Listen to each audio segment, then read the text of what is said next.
আওয়ামী সরকারের রেখে যাওয়া ক্ষতবিক্ষত অর্থনীতিকে সামাল দেওয়ার কঠিন বাস্তবতায় শুরু হয় অন্তর্বর্তী সরকারের যাত্রা। সে লক্ষ্যে গত ১.৫ বছরে বহুমুখী উদ্যোগ নেওয়া হলেও সন্তোষজনক গতি ফেরেনি অর্থনীতিতে। বিনিয়োগে স্থবিরতা, উচ্চ মূল্যস্ফীতি, দারিদ্র্য বৃদ্ধি ও জ্বালানি সংকট সামগ্রিক অর্থনীতির হ্রাস টেনে ধরেছে। জাতীয় নির্বাচনের ঠিক মাসখানেক আগে সরকারের আর্থিক খাতের মূল্যায়ন উঠে আসে সিপিডির এই সংবাদ সম্মেলনে।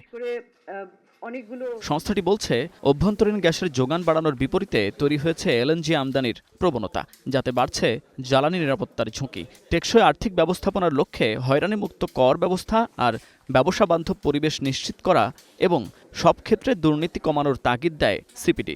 এছাড়া ঋণের ফাঁদে না পড়ে বিদেশি ঋণের যথাযথ ব্যবহারের প্রতি জোর দেয় গবেষণা সংস্থাটি।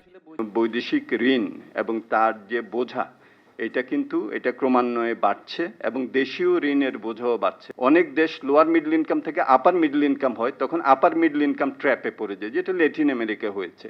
আমাদের এই অঞ্চলে কিন্তু বেশ কিছু দেশ লোয়ার মিডল ইনকাম ট্র্যাপে পড়েছে, যে এটা সমার্থক হলো ঋণ ফাঁদের সাথে। আমাদের দেশে সমস্যা যেটা হয়েছিল, অতি মূল্যায়িত বিভিন্ন ধরনের মেগা প্রজেক্ট আমরা বাস্তবায়ন করছিলাম এবং সুতরাং সেইখানে হলে তো রিটার্ন আমরা ঠিকভাবে ওইভাবে পাবো না যদি অতি মূল্যায়িত হয়। তো সেই জায়গাটাতে আমাদের সতর্ক থাকার ব্যাপার আছে। সিপিডি বলছে, অর্থনৈতিক ব্যবস্থাপনায় একটা সমন্বিত ও সাহসী সংস্কার কর্মসূচি অপরিহার্য হয়ে পড়েছে। পাশাপাশি সরকারি অর্থব্যবস্থায় শৃঙ্খলা ফেরানো এখন সবচেয়ে বড় অগ্রাধিকার। আর নির্বাচন পরবর্তী সময়ে নীতি ধারাবাহিকতা ধরে রাখার পাশাপাশি সুশাসন নিশ্চিত করায় বিনিয়োগকারীদের আস্থা ফেরানোর শর্ত হবে বলে জানায় সিপিডি। ব্যাংকিং খাত সংস্কার ছাড়া টেকসই প্রবৃদ্ধি সম্ভব নয়।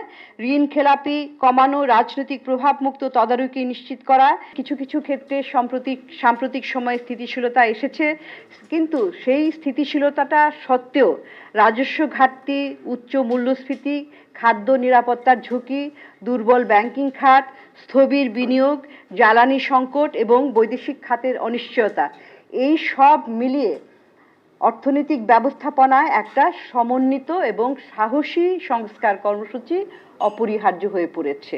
সরকারি অর্থ ব্যবস্থায় শৃঙ্খলা ফেরানো এখন সবচেয়ে বড় অগ্রাধিকার। রাজস্ব আদায় বাড়ানো, উন্নয়ন ব্যয়ের বাস্তবায়ন জোরদার করা এবং ঘাটতি অর্থায়নের সংযত নীতি অনুসরণ করাটা হবে সামষ্টিক অর্থনৈতিক স্থিতিশীলতার একটা ভিত্তি। সিপিডি জানায়, বছরের প্রথম দিকে খানিকটা সহনীয় থাকলেও পরে লাগামহীন হয়ে পড়ে মূল্যস্ফীতি, যেখানে সুদের হার বাড়াতে গুরুত্ব দেয়া হলেও বিশৃঙ্খলা ছিল পণ্যের উৎপাদন ও বাজার ব্যবস্থাপনায়। মূল্যস্ফীতিটা এখন একটা কাঠামোগত সমস্যা হিসেবে দাঁড়িয়ে গেছে।